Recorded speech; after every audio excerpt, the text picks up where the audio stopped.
Young Landlords by Walter Dean Myers.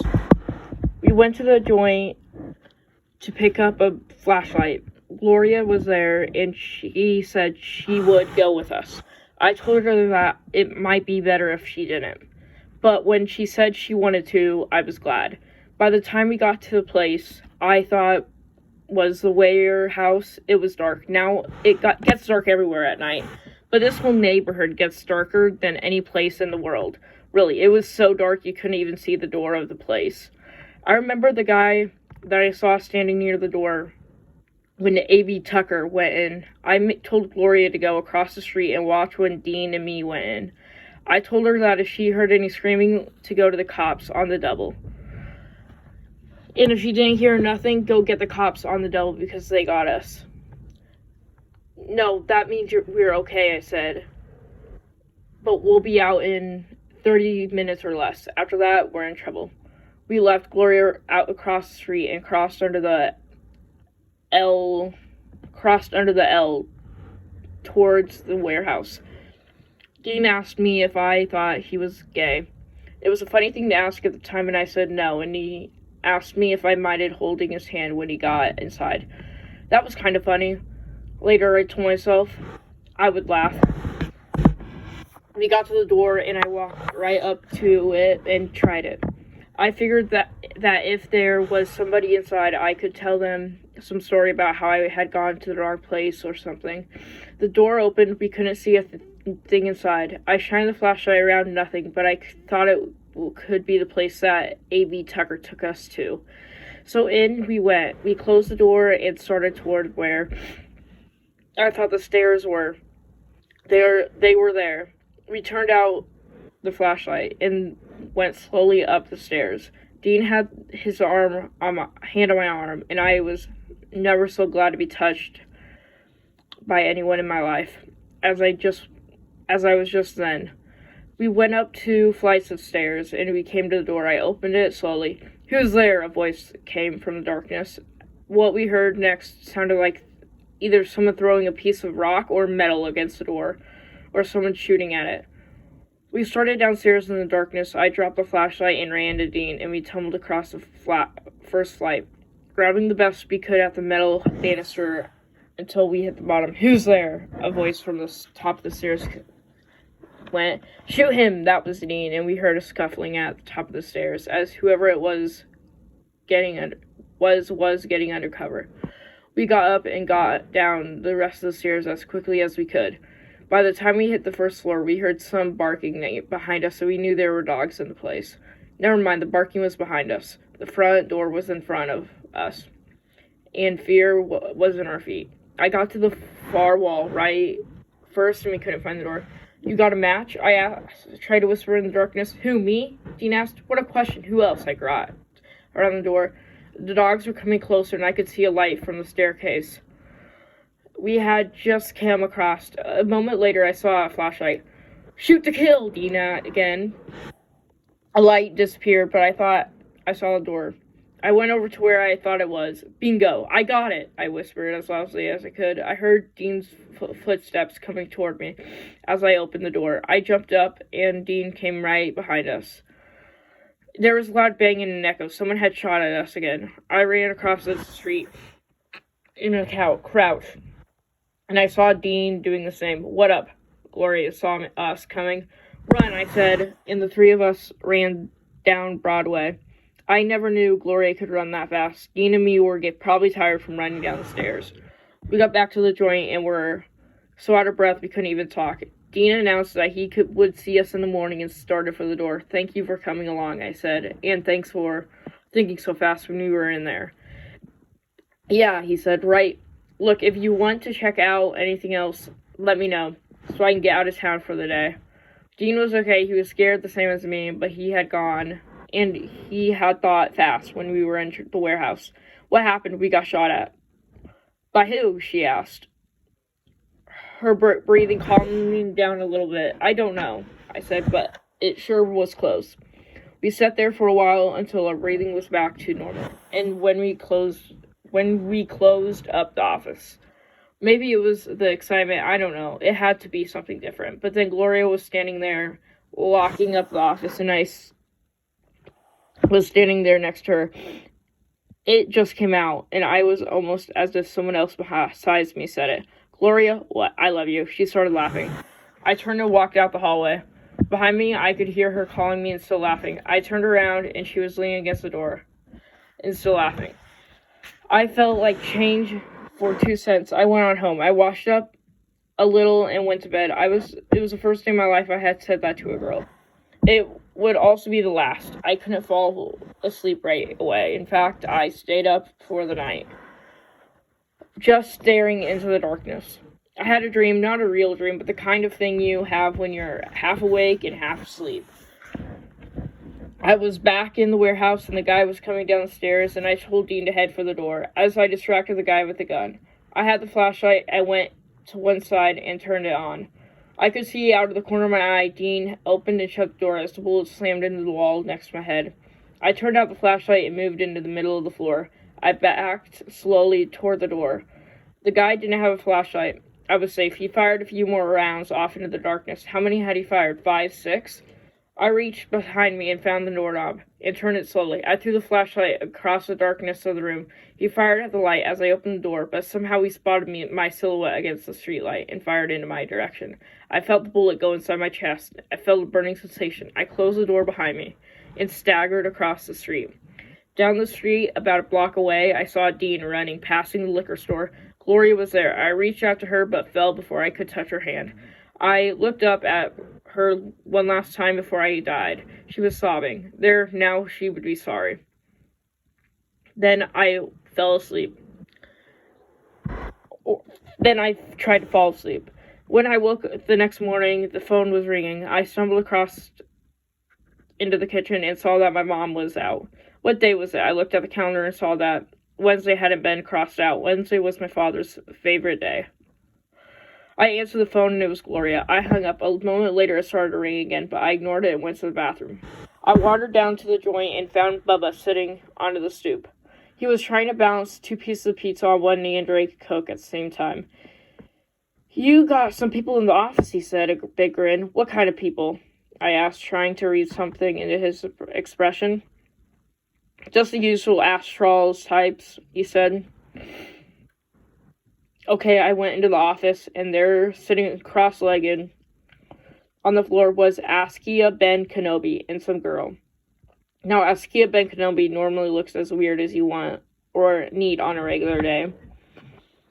But the girl looked like something else. She had silver paint on her face, little stars on both cheeks, and one on her chin. There was an eye painted right in the middle of her forehead, too.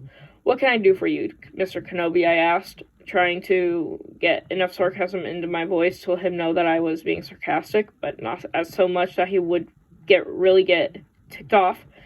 "I'm here to inform you that my queen has arrived," he said. I figured out right away that he was talking about the weirdo sitting next to him. "She can't move in with you unless you're married," I said, lying through my teeth. "It says on the lease." He started chatting, she started chatting. Being chatted at is kind of a different experience. I mean, you don't get chatted at every day. I mean, I remember whole months that have gone by and I wasn't even hummed at. Anyways, they started their chanting. Him first and then her. That's the way they stopped too. He stopped and then she stopped. "Do you mind if we pray?" he asked. "Go ahead," I said. So they started praying, but the praying sounded a lot like the chanting. He was still cross-legged, only now he leaned all the way forward until his head touched the floor in front of him. He was kind of muttering and kind of humming. There weren't any words that I could just come out and call words that I knew. Maybe he was doing it in another language. Anyways, they were doing it in front of the desk. And I was sitting at the desk, so I looked a little as if they were praying to me. That's when Miss Brown saw when she walked in. "What are you people doing?" she said in a loud, high voice. They didn't say anything, just kept on praying or whatever it was they were doing. "You must be disciples of the devil." Miss Brown's face looked furious. "Disciples of the devil."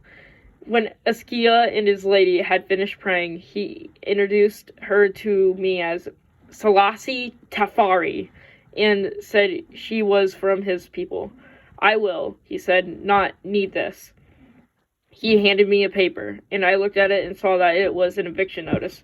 It must have been Pender's work. I looked at Askia Ben Kenobi and saw that he had narrowed his eyes down to little slits. I smiled a dumb little smile and sat down. Miss Brown spit on the floor right in front of him, and he gave her a look. But she had just gave him one right back, and she left. The lady, Silverface, put her hands in front of her chest and walked out as if she was stiff. I just came down here to tell you that Mr. Johnson is very pleased with the way you are running the establishment, Miss Brown said. You know, when a champion trains for a fight, he must be able to relax in the evening, and this place is quite quiet after supper. I'm glad he's pleased, I said. When Miss Brown left, I sat at the desk and thought about what Gloria had said before he went to the warehouse. I called Chris. He wasn't home, but his mom answered and said that she would have him call me back. I closed up the office and went out. The day was really warm. I hadn't walked around for so long I forgot what it was like. Bubba's cousin was in the street with this crazy dog. The dog was trying to attack the street light. I wandered over to the park and saw some kids playing basketball, and I got into a game with them. They were a lot younger than me, and they kind of thought I would be a star because I was older than they were. I'm not bad, really, but I'm not a star. I played with them until it started getting dark. I thought some more about Gloria and how bad I felt that she had laughed at me. When I got home, everybody was excited. My mother was crying, and my father was all agitated. What happened at the warehouse yesterday? He asked. The warehouse? Dean told his parents that he and Gloria went over to some warehouse and someone shot at you. I told the whole story the best I could, and we had to go down to the precinct house. Where we got there, Dean was already there. They had been over to the warehouse and found the guard that shot us. Guard? He claims that you and your friends were trying to steal from the warehouse. How about the stolen stuff on the 3rd floor? I asked. That's a legitimate warehouse, the policeman said. As far as I know, the only thing that happened is that you kids let your imagination get the best of you. You almost got yourselves killed in the process. The best thing I can say is we can probably get the people who own the warehouse not to press charges, since you came in with your own story. I looked at Dean, and he looked at me. We had to give police a lot of information about what schools we went to and the things like that. My mother was still crying. What I would suggest, a heavy-set detective named Jenkins was chewing a cigar as he talked. Every time he said anything, the cigar would bob up and down.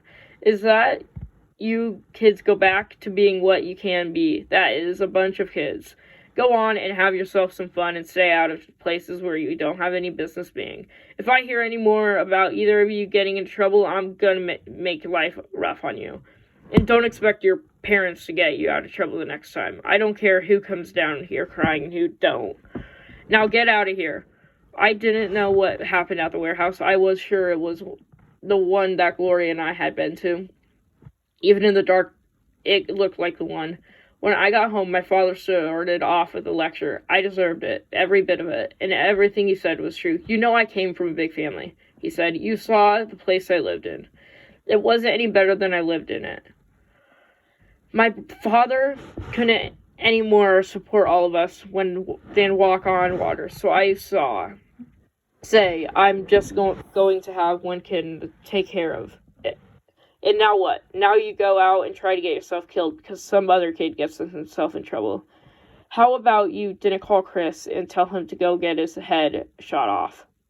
I don't understand that. He went on asking me the same question over and over. How was I going to tell him that I was beginning to think that maybe Chris did do it? Or that we needed to reward money to keep the joint going from going under? He kept up even after it didn't make any more sense to me anymore. I could tell he was trying to get through to me, and I told him that I was sorry for what I did. Sorry! His voice went up as if it was just changing or something. Is that all you can say, that you're sorry? I sat quietly for a while, and so did he. He started to say something and then stopped. I realized that he didn't know what to say to me. He made a hand gesture with his hands, and that stopped as well. He didn't have any more answers to what I should have done or shouldn't have done than me. I don't know why, but when that thought came to me, I felt really scared for a minute. It only lasted for a short time, but it was a different feeling. I felt very close to him after I stopped being scared. I knew I was sharing something with him. There were other things that I would have rather shared with him, but this was a very real thing. He seemed not to be as hard or as stiff as he usually seemed to me. He was okay, not as much as I thought, or as strong, but okay. The next day, I stayed around the house all day. Dean called and said he was sorry if I got into any trouble because of him. But I said it was cool. I felt better that our parents knew about it. He asked if I thought I could have had a minute and made a mistake about the warehouse. I said yes, but I didn't really think so.